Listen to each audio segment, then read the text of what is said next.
নির্বাচনের কথা বিমস্টেক শীর্ষ সম্মেলনে না তুললেও পারতেন ডক্টর মোহাম্মদ ইউনূস, কিন্তু তিনি বলেছেন যত দ্রুত সম্ভব নির্বাচন আয়োজন করা সরকারের সর্বোচ্চ অগ্রাধিকার। এটার মধ্য দিয়ে আন্তর্জাতিক পর্যায়ে ডক্টর মোহাম্মদ ইউনূস যে নির্বাচন দিতে চায়, এটা একটা কমিটমেন্ট, এটার একটা আলাদা গুরুত্ব আছে। এই বিমস্টেক সম্মেলন বাংলাদেশের নির্বাচন নিয়ে তাদের কোনো মাথা ব্যথা নেই, এটা কোনো ইস্যু না, কিন্তু তারপরেও ডক্টর মোহাম্মদ ইউনূস তার সরকারের যে অগ্রাধিকার এবং আন্তরিকতা, সেটা কিন্তু তিনি প্রকাশ করে দিলেন। অন্তত তার এই বক্তব্যের মধ্য দিয়ে আন্তর্জাতিক সম্প্রদায়ও বুঝলো যে না, একটা রেগুলার গভর্নমেন্ট ডক্টর মোহাম্মদ ইউনূসও চাই, আর দেশের রাজনৈতিক দলগুলো তো চাই। তো দেশের রাজনৈতিক দলগুলোর জন্য এটা একটা বড় ধাক্কাও বলা যায়, যে অনেকে আকার ইঙ্গিত দিয়ে বলার চেষ্টা করছেন যে ডক্টর মোহাম্মদ ইউনূস নির্বাচন দিতে চায় না, নানা অজুহাতে পিছাতে চায়। কিন্তু আন্তর্জাতিক অঙ্গনে এই কথা, অর্থাৎ যত দ্রুত সম্ভব, সেই যত দ্রুত সম্ভব তো আর 2-3 বছর হবে না, 6 মাস হইতে পারে, 1 বছর হইতে পারে। তো ঠিকই আছে, সেই অনুযায়ী তাহলে সেই যত দ্রুতর যদি সময়সীমা তিনি সেখানে বলেননি ডিসেম্বর, জানুয়ারি, জুন, কিন্তু ওভারঅল একটা যে কমিটমেন্ট করে আসা, এইটা গুরুত্বপূর্ণ। তিনি বলছেন যে আমি আমাদের জনগণকে আশ্বস্ত করেছি যে প্রয়োজনীয় সংস্কার সম্পন্ন হলে আমাদের উপর অর্পিত দায়িত্ব অনুযায়ী আমরা একটি অবাধ, সুষ্ঠু এবং অংশগ্রহণমূলক নির্বাচন আয়োজন করব।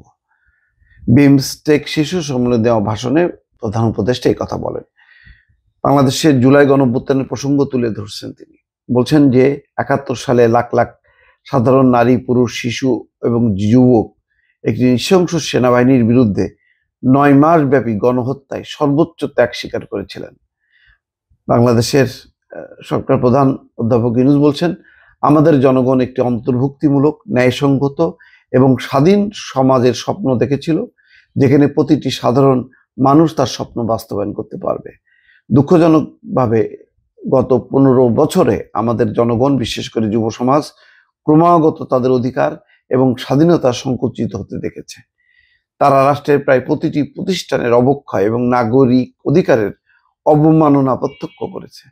ভালো যে নরেন্দ্র মোদীও শুনলো যে শেখ হাসিনা আসলে কি করছে, এটা তো আর তার সামনে আর কেউ ভাষণ দিতে পারে নাই।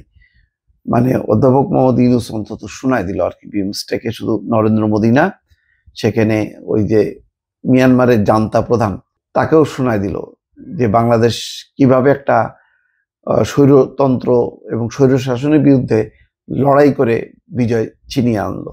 ইউনূস বলছেন যে সাধারণ জনগণ একটি নৃশংস স্বৈরাচারী শাসনের অবসান ঘটিয়েছেন, কিন্তু স্বৈরাচারী শাসকের বিরুদ্ধে লড়াই করতে গিয়ে প্রায় 2000 নিরীহ মানুষ প্রাণ হারিয়েছে, যাদের বেশিরভাগ তরুণ। প্রাণ হারানো ব্যক্তিদের মধ্যে 118টি শিশুও রয়েছে। প্রধান উপদেষ্টা বলেন, বাংলাদেশের জনগণ তার ইতিহাসে এক নবজাগরণ প্রত্যক্ষ করেছে।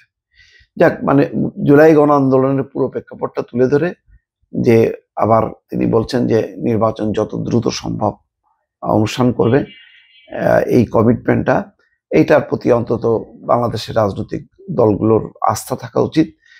অন্তত এই ব্যাপারে সন্দেহ সংশয় যত বাড়বে, তত মানুষের সেন্টিমেন্ট কিন্তু আবার উল্টে যেতে থাকবে।